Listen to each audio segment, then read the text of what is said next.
Wujud nyata dari iman. Rut pasal 1 ayat 16 sampai 22. Tetapi kata Rut, janganlah desak aku meninggalkan engkau dan pulang dengan tidak mengikuti engkau. Sebab kemana engkau pergi, ke situ jugalah aku pergi, dan di mana engkau bermalam, di situ jugalah aku bermalam. Bangsamulah bangsaku, dan Allahmulah Allahku. Di mana engkau mati, aku pun mati di sana, dan di sanalah aku dikuburkan.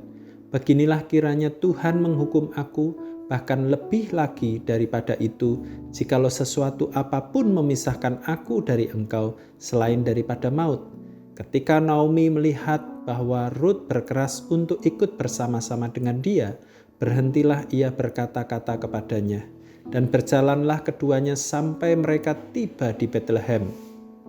Ketika mereka masuk ke Betlehem, gemparlah seluruh kota itu karena mereka, dan perempuan-perempuan berkata, Naomi-kah itu?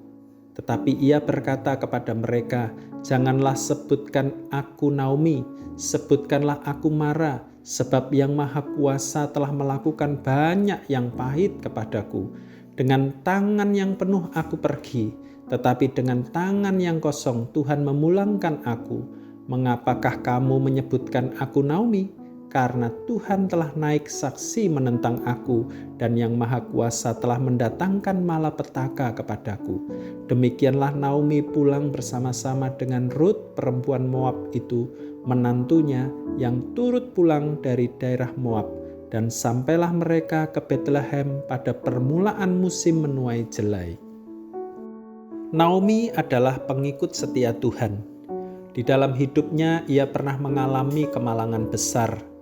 Keluarganya menderita karena bencana kelaparan. Mereka pergi ke tempat pengungsian. Namun di sana suami dan kedua putranya meninggal. Ia mempunyai seorang menantu yang baik hati, yaitu Rut. Ia adalah orang yang setia, sekalipun ia berasal dari bangsa Moab. Namun ia memilih untuk mendampingi Naomi kemanapun ia pergi. Padahal Naomi telah menjanda dan sudah tidak memiliki apa-apa lagi untuk menopang hidupnya. Apa yang membuat Rut membuat pilihan yang tidak masuk akal ini? Ia bisa saja kembali ke tempat asalnya. Namun Rut telah membuat pilihan bahwa ia percaya pada Allahnya Naomi. Ia yakin satu-satunya pengharapan dalam kondisi yang kacau balau ini adalah dengan mengikuti Allahnya Naomi itu. Itu dikatakannya dengan tegas, bangsamulah bangsaku dan Allahmulah Allahku, ayat 16. Iman yang teguh itu mendorong dia mengesampingkan kebutuhannya sendiri akan masa depan dan masuk ke dalam pergumulan orang lain. Setiap orang beriman terpanggil untuk menyatakan imannya. Iman harus membuat perbedaan di lingkungan di mana kita berada, membuat orang lain menjalani hidup lebih bergairah dan penuh semangat menggapai masa depan. Rut memberi praktik yang nyata dari iman. Ia menghibur dan menguatkan orang lain yang berada dalam pergumulan dan kesendirian.